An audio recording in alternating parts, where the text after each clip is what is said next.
Hello students, ये lecture हमारे BSc part first के स्टूडेंट्स के लिए है, जिसमें हम पेपर सेकंड का एक टॉपिक ले रहे हैं, न्यूक्लियस यानी केंद्रक। हम सभी जानते हैं कि केंद्रक कोशिका का एक बहुत ही महत्वपूर्ण अंग होता है। हम इन पॉइंट्स के माध्यम से केंद्रक की संरचना और इसके बारे में, इसके फंक्शंस वगैरह को समझेंगे। फर्स्ट, खोजकर्ता या डिस्कवरर। केंद्रक की खोज रॉबर्ट ब्राउन नामक वैज्ञानिक ने की थी और इन्होंने ही केंद्रक का नाम रखा था।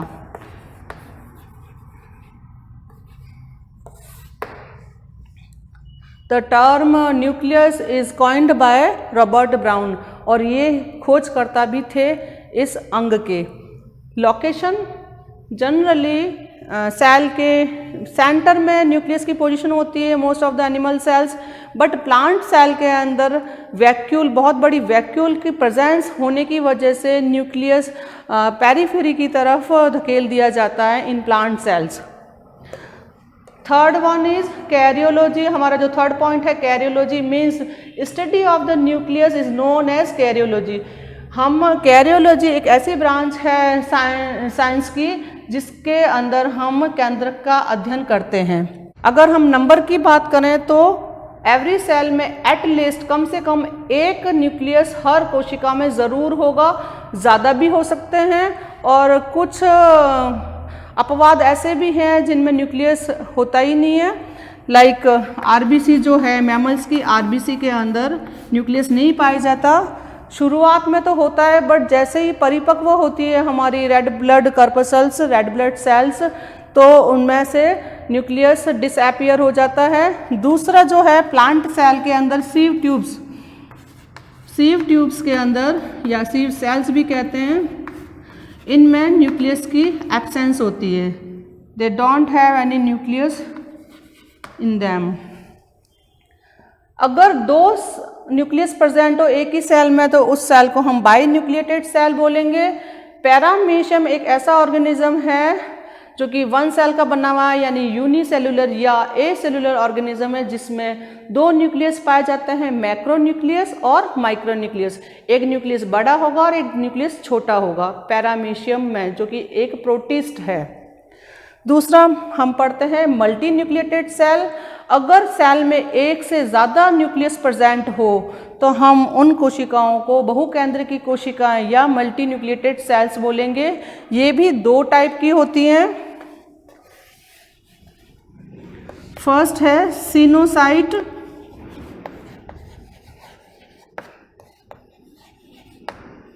सिनोसाइट सेल में खूब सारे न्यूक्लियस होते हैं। ये न्यूक्लियस एक न्यूक्लियस के फ्री न्यूक्लियर डिवीजन की वजह से बनते हैं।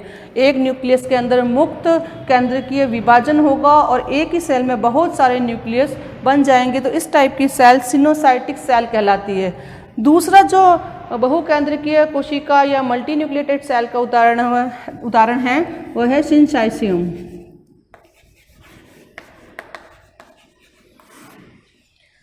ये जो टाइप ये किस प्रकार बनता है, दो तीन सेल्स से के संयुक्त हो जाने से एक ही सेल में खूब सारे केंद्रकों की व्यवस्था बन जाती है। जैसे एग्जाम्पल के तौर पर रेखित पेशियाँ। रेखित पेशियाँ में बहुत सारे केंद्रक होते हैं। रेखित पेशियों को हम अनैच्छिक पेशियाँ भी कहते हैं। ये किस प्रकार बनेंगी, ये दो तीन सेल्स हैं, ये आपस में संयुक्त हो जाती हैं और यहाँ से ये इनका संयुक्त हो जाने की वजह से ये यहाँ से डिसॉल्व हो जाएगी इसकी मेम्ब्रेन, और ये इसमें तीन केंद्रक हो गए हैं। यहाँ पर जो सिनोसाइट में सेल तो एक ही होती है, उसके अंदर जो न्यूक्लियस होता है उसका मुक्त केंद्रकीय विभाजन कई बार हो जाने की वजह से खूब सारी संख्या में केंद्रक इसमें आ जाते हैं या बन जाते हैं। अब हम बात करते हैं स्ट्रक्चर ऑफ द न्यूक्लियस की। हम स्ट्रक्चर ऑफ द न्यूक्लियस देख रहे हैं। इसमें 4 पॉइंट देखने हैं हमें। न्यूक्लियर मेम्ब्रेन मीन्स केंद्रक झिल्ली, न्यूक्लियोप्लाज्म मीन्स केंद्रक द्रव्य, क्रोमेटिन नेटवर्क और न्यूक्लियोलस। न्यूक्लियोलस मीन्स केंद्रिका। हम एक एक करके एक एक पॉइंट को लेते हैं। ये केंद्रक की स्ट्रक्चर है, यानी it is a structure of nucleus. इसके चारों ओर हमें दोहरी झिल्ली दिखाई दे रही है, डबल मेम्ब्रेन है। फर्स्ट बाहर वाली को हम आउटर न्यूक्लियर मेम्ब्रेन बोलेंगे, यानी बाहरी केंद्रक झिल्ली, और अंदर वाली को हम इनर न्यूक्लियर मेम्ब्रेन मीन्स आंतरिक केंद्रक झिल्ली बोलेंगे।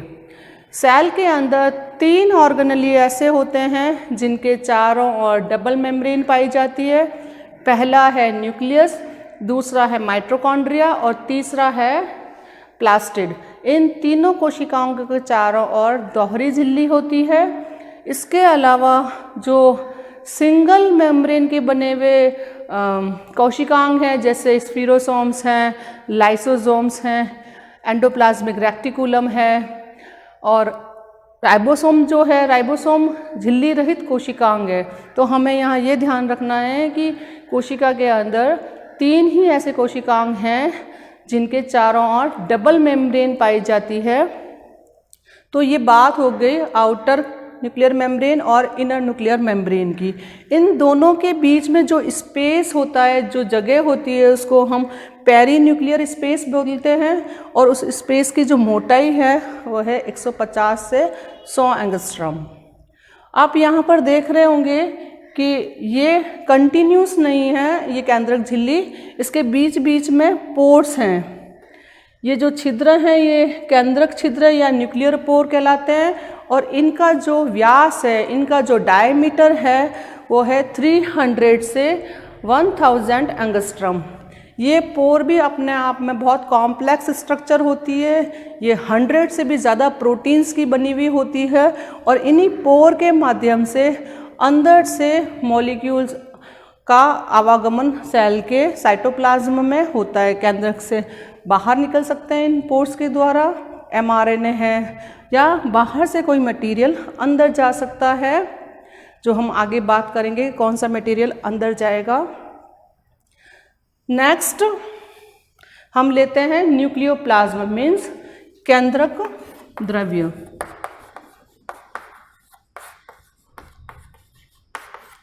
केंद्रक झिल्ली से जो परिबद्ध द्रव्य है ये कॉलाइडल इन नेचर होता है।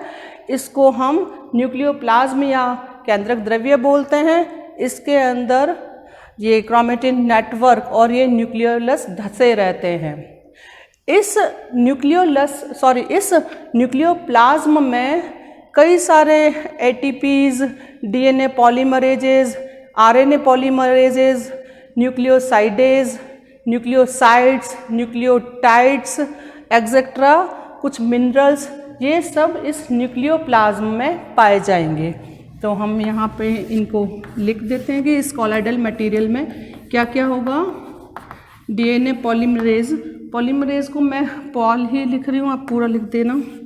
आरएनए पॉलीमरेज, डीएनए को बनाने के लिए हमें न्यूक्लियोसाइड्स और न्यूक्लियोटाइड्स की आवश्यकता होती है, ये भी इसमें पाए जाएंगे। एटीपीज होंगे,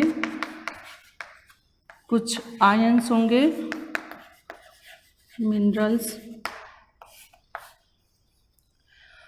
नेक्स्ट पॉइंट है क्रोमेटिन नेटवर्क। केंद्रक के अंदर जो ये धागेनुमा संरचना दिखाई दे रही है ये क्रोमेटिन नेटवर्क है। ये डीएनए और स्टोन प्रोटीन्स का बना हुआ एक कॉम्प्लेक्स होता है। केमिकली ये जो क्रोमेटिन नेटवर्क है इसमें डीएनए, आरएनए, स्टोन प्रोटीन और नॉन स्टोन प्रोटीन पाए जाते हैं। केमिकली क्रोमेटिन नेटवर्क में डीएनए होगा, आरएनए होगा, स्टोन प्रोटीन्स होंगे और नॉन स्टोन प्रोटीन्स होंगे। स्टोन प्रोटीन्स के भी 5 टाइप हैं। First H2A, second H2B, third H3, H4 and H1। ये टाइप्स पे डिपेंड करता है कि लाइसिन और आर्जिनिन अमाइनो एसिड कितना है, उसके बेस पर हिस्टोन प्रोटीन को क्लासिफाई किया गया है इन 5 कैटेगरी में।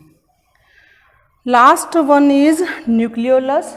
न्यूक्लियोलस को पढ़ने से पहले हम क्रोमेटिन नेटवर्क के टाइप पढ़ लेते हैं। क्रोमेटिन नेटवर्क 2 टाइप के होते हैं। Chromatin network is of 2 types. First is euchromatin and second one is heterochromatin.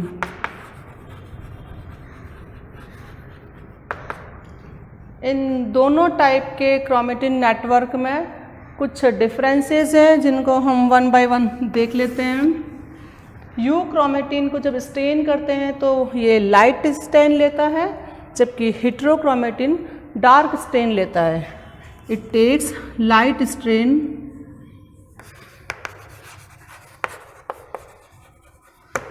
And heterochromatin takes dark stain. Euchromatin nucleus में डिफ्यूज स्टेट में होता है, विस्तृत अवस्था में होता है, जबकि हेटेरोक्रोमेटिन थिक होगा, मोटा होगा और सघन होगा। It is present in diffused form. Heterochromatin thick and dense means मोटा और सघन अवस्था में पाया जाएगा। थर्ड जो डिफरेंस है, जो कि मेजर डिफरेंस है इन दोनों के बीच में, यूक्रोमेटिन और हेटेरोक्रोमेटिन के बीच में, वो ट्रांसक्रिप्शन से रिलेटेड है। ट्रांसक्रिप्शन मीन्स डीएनए से आरएनए का बनना। डीएनए से जब आरएनए बनता है तो इस क्रिया को हम ट्रांसक्रिप्शन या अनुलेखन कहते हैं। ये डीएनए है और इससे आरएनए बना है, तो जो ये क्रिया है ये ट्रांसक्रिप्शन कहलाएगी या हिंदी में अनुलेखन कहलाएगी। ये जो आरएनए मॉलिक्यूल है ये एमआरएनए भी हो सकता है, यानी मैसेंजर आरएनए भी हो सकता है, टीआरएनए भी हो सकता है और आरआरएनए भी हो सकता है। आरएनए के 3 टाइप्स होते हैं, एमआरएनए, टीआरएनए और आरआरएनए। तो जो ये यूक्रोमेटिन है ये ट्रांसक्रिप्शनली एक्टिव होता है, मीन्स इसके डीएनए से आरएनए का निर्माण होता है। इट इज ट्रांसक्रिप्शनली एक्टिव, यानी इसमें जो डीएनए पाया जा रहा है या ये जिस डीएनए से बना है वो ट्रांसक्रिप्शन करेगा, अपने डीएनए से एमआरएनए, आरआरएनए या टीआरएनए बना पाएगा। जबकि जो ये हेटेरोक्रोमेटिन है इसका जो डीएनए है वो ट्रांसक्रिप्शनली इनएक्टिव होता है, ट्रांसक्रिप्शन में पार्टिसिपेट नहीं करता, भाग नहीं लेता।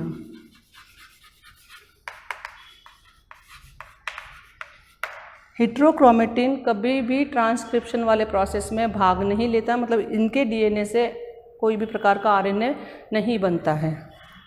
And the last one is euchromatin nucleus के सेंटर पार्ट में पाया जाएगा यहाँ पर, जबकि जो हेटेरोक्रोमेटिन है वो पेरिफेरी की साइड में, यानी जो मेम्ब्रेन है, इसकी आउटर इनर जो मेम्ब्रेन है, न्यूक्लियर मेम्ब्रेन, उसकी तरफ पाया जाएगा हेटेरोक्रोमेटिन और सेंटर में पाया जाएगा लगभग यूक्रोमेटिन।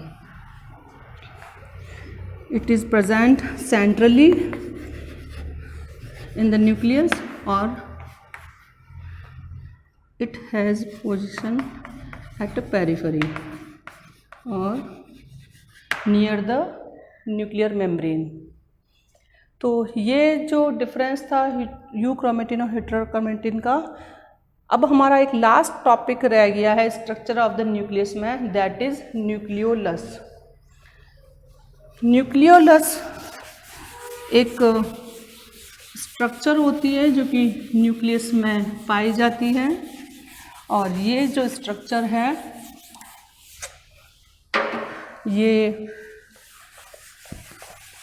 राइबोसोम फॉर्मेशन और आरआरएनए सिंथेसिस से रिलेटेड है। तो हम बात करते हैं केंद्रिका की या न्यूक्लियोलस की। फर्स्ट टाइम एक साइंटिस्ट थे फोंटाना, उन्होंने केंद्रक के अंदर केंद्रिका की खोज की थी। It discovered by Fontana. It is associated with rRNA synthesis and ribosome formation, यानी ये आरआरएनए सिंथेसिस से रिलेटेड है। और फंक्शन की बात करें तो ये राइबोसोम के निर्माण में सहायक है।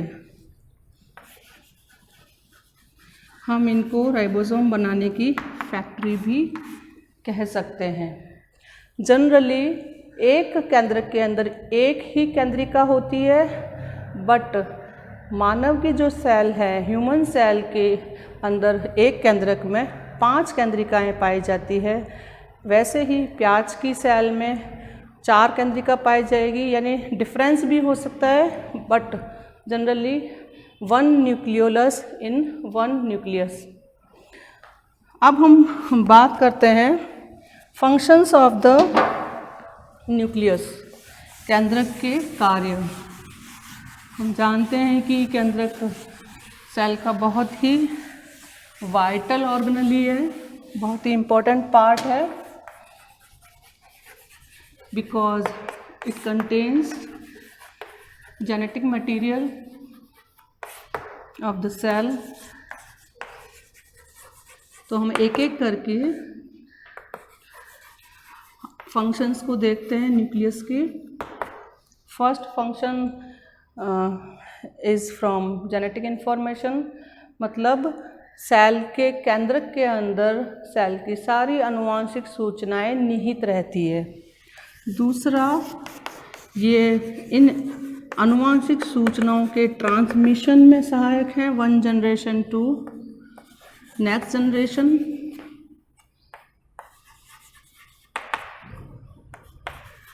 मतलब ये आनुवांशिक सूचनाओं का स्थानांतरण भी करता है एक पीढ़ी से दूसरी पीढ़ी में।